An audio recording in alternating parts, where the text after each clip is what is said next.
प्रिय अधिवक्ता साथियों, सभी को हमारा प्यार भरा नमस्कार। आप सभी लोगों को बहुत बहुत साधुवाद।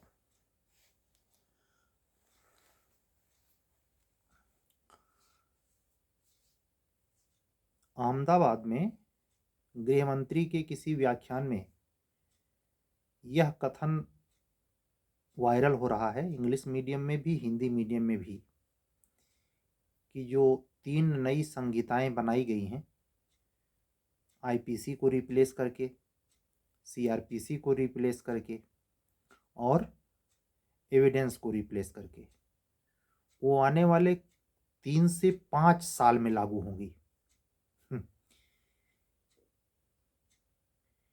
इतने बड़े जो देश को चला रहा है, आपको क्या समझता है, बड़े बुद्धि के मालिक हैं आप सब। इतने बड़े देश को जो चला रहा है और हर प्रकार से छल कपट प्रपंच जितना होता है, 370 को हटाने के लिए ऐसा रूल रेगुलेशन दिने दिन में पास कराया कि दुनिया देखती रह गई। बाद में विपक्ष तो हक्का बक्का रह गया। उस गृह मंत्री को प्रयागराज की सड़ेली गलियों में रहने वाले फटीचर अधिवक्ता, खास करके न्यू कमर, जिनका कभी प्री नहीं निकला है, वो गृह मंत्री को सलाह दे रहे हैं कि ऐसा नहीं वैसा होना चाहिए। उस गृह मंत्री को सलाह देने वाले आईएएस लाभी, जिन्होंने कानून पास कराया है, कानून बनाया है, उनको अकल नहीं है कि कैसे देश का मैनेज होगा। 2 साल 1.5 साल 3 साल से फटे हाल यूट्यूबिया, उसमें हम भी हैं, जिनको आता न जाता चुनाव चिन्ह छाता वाला हाल है, लेकिन मूर्ख बनाकर धोखे में रखकर फ्रॉड करके पैसे कमा रहे हैं। फ्रॉड करके बिल्कुल 420। ऐसे लोग भारत सरकार के कानून मंत्रालय से ज्यादा बुद्धि रखते हैं और उनसे ज्यादा बुद्धि रखते हैं जिनका कभी प्री नहीं निकला है। आपको बताऊं, मुश्किल से 1 हफ्ता पहले, नाम नहीं लूंगा, एक अधिवक्ता बहन है इसी प्रयागराज से, जब भी फोन करती है तो उसका समस्या कह रहता है कि अगर नयका कानूनों आएंगे तो, फटीचर कहें या फटीचर से बेहतर कहें, भगवाने मालिक है। लेकिन जरा इमेजिन कीजिए, बगैर वस्तु स्थिति को समझे कि इतने बड़े स्तर पर तत्काल में परिवर्तन संभव नहीं है। उन यूट्यूबिया चैनलों को, लेडीज हो चाहे जेंट्स हो, जिन्होंने इस संहिता को खरीदा ही नहीं है, नियमावली ही नहीं लाके रख लिया है, पढ़ा भी रहे हैं पूरे दावे के साथ कि इसी में से पूछेगा, ये बुद्धिमान है कि भारत का गृह मंत्री? वो चिल्लाए पड़ा है कि कम से कम 3 या मैक्सिमम 5 साल लगेगा इसको अप्लाई करने में। और यहां इसी वैकेंसी में आपसे सवाल बनवा रहे हैं। हमारे पास एक अधिवक्ता बंधु हैं, नाम नहीं लूंगा, उनका फोन आया, सर एपीओ की जो टेस्ट सीरीजिया चला रहे हैं, प्री कबो नहीं निकला है और हमारे पूरे फीस का 3/4 कम दे रहे थे। उसके बाद कह रहे हैं कि क्या नई संहिता से क्वेश्चनवा रहेगा कि पुरनका का ऐसा है। पतली गली से बड़का रास्ता, जो नया संहिता है वो पढ़ा रहा हो वहीं जाओ, यहां दिखाई मत पड़ना। हम बहुत, हमारा अगर मूड सटक गया तो फिर चाहे जो हो तुम। हाँ, तो ये इसलिए मैं चर्चा की शुरुआत 5 मिनट लगभग इसलिए किया कि ये गलत फहमी वहम दूर हो जाए कि नई संहिताओं से सवाल आएंगे। नहीं, पूरे 2024 के अंतर्गत प्री मेन कोई भी एग्जाम होगा विधि के क्षेत्र का, किसी भी स्टेट में, पुराने एविडेंस से, पुराने सीआरपीसी से, पुराने आईपीसी से ही आएगा। जो महामूढ़ ये नहीं समझ रहे हैं और न समझेंगे, उसका इलाज उनके उसी ना समझी में है। धीरे धीरे एक एक दिन पूरा हो रहा है। यूपी हायर जुडिशरी का फॉर्म का नोटिफिकेशन 10 से 15 फरवरी के बीच में निश्चित हो जाएगा। देखिए क्या शर्तें आती हैं, उसी के हिसाब से नया कदम देखा जाएगा, बढ़ाया जाएगा।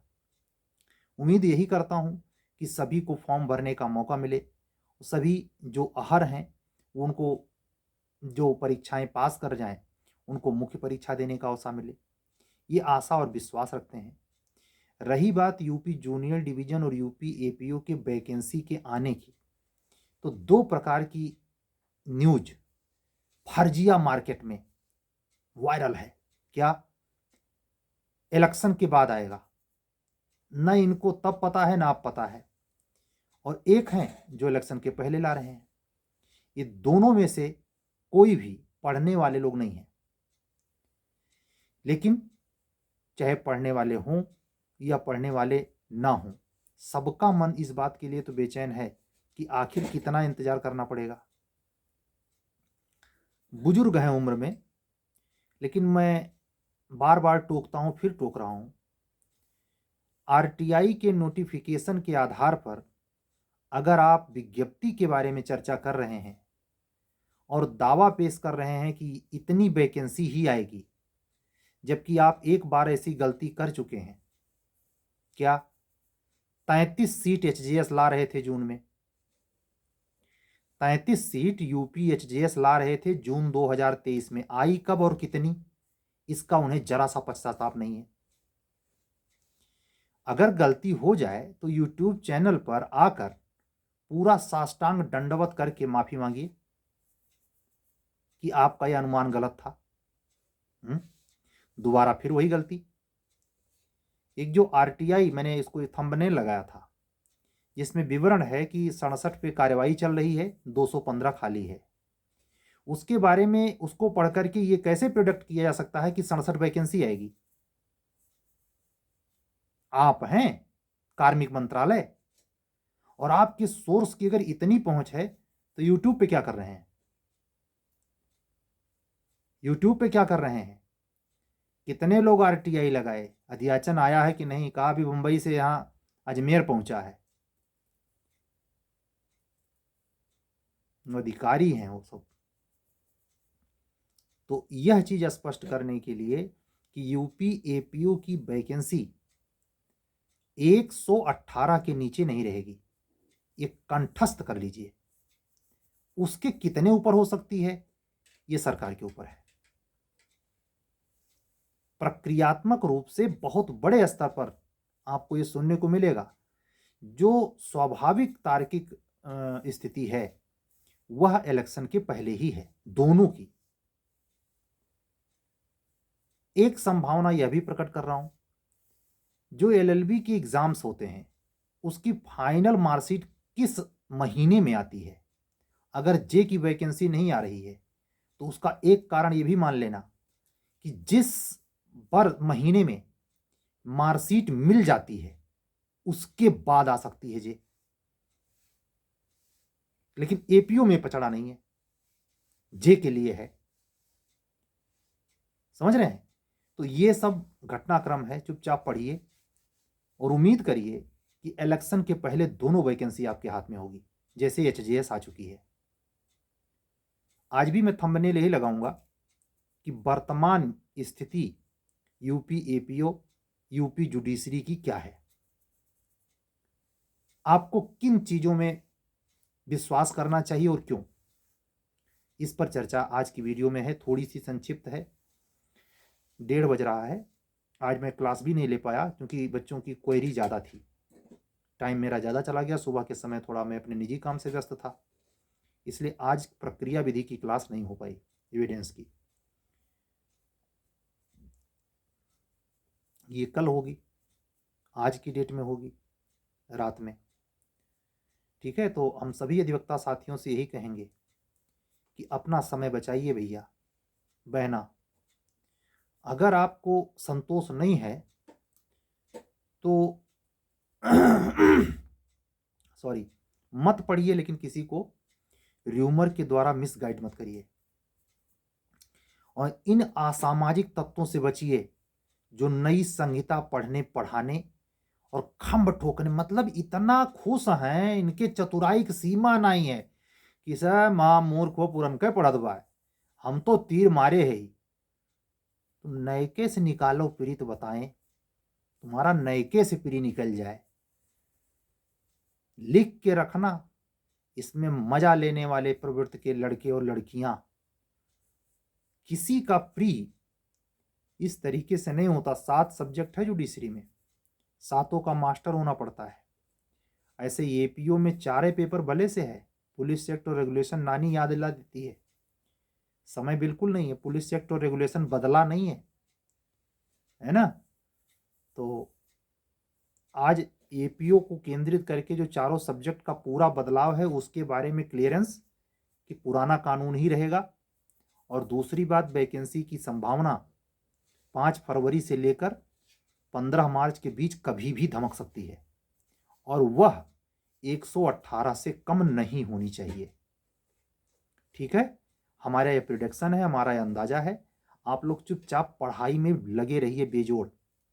जैसे कि हमने कहा था, आरओ का एग्जाम यूं दीजिए कि आपको जीएस में पता चले कि पोजीशन आपकी क्या है। एचजेएस वाले बच्चे भी अगर बैठ सकते हैं तो बैठ के अपना जीएस चेक करें। उसके बाद 11 मार्च को शायद, मार्च में ही कोई डेट पीसीएस की लगी है, वो भी दीजिए। क्योंकि आप लोगों का जब भी प्री होगा, यूपी एचजेएस वालों सुनो, आप लोगों का प्री चूंकि 15 फरवरी से फार्म भरवाएगा, तो 15 फरवरी से 15 मार्च यानी उसके पहले पीसीएस का प्री तो हो ही जाएगा, उसके बाद ही डेट लगेगी। तो जहां तक आपकी रही बात, मई लास्ट या जून के लास्ट में, जून में, मध्य जून में आपकी प्रीलिम्स हो सकता है यूपी एचजेएस का, और बिहार एचजेएस की भी यही संभावना है। ज़्यादा अंतर दोनों के प्री में रहेगा नहीं। बिहार का प्री और यूपी एचजेएस का प्री के बीच बामुश्किल 15 से 20 दिन का अंतर रहेगा, ध्यान रखिएगा। इसी हिसाब से मैनेज करते हुए तैयारी करिए, निश्चिंत होकर पढ़िए। कोई रद्दोबदल नहीं है, कोई अफवाह नहीं, कोई धुंध नहीं, कोई संदेह नहीं। सकारात्मक वे में रहिए, नहीं तो ये इतना मकड़ जाल है कि आपको डिस्ट्रैक्ट करने के लिए आपको आपके कान में ऐसा मंत्र मार देंगे कि आप बर्बाद हो ही जाएं। ठीक है, तो आज की वीडियो यहीं तक। हमारे क्रैश कोर्स की क्लासेज, टेस्ट सीरीज की classes, UP HJS, Bihar HJS prelims test series, UP junior division, UP APO prelims mains test series, UP APO HJS को लेकर प्रक्रिया विधि की क्लासें, UP HJS prelims crash course, इन सब में से किसी से भी जुड़ना हो तो हमारा व्हाट्सअप नंबर उधर है, 7705090393 पर व्हाट्सअप करके आप हमसे जुड़ सकते हैं।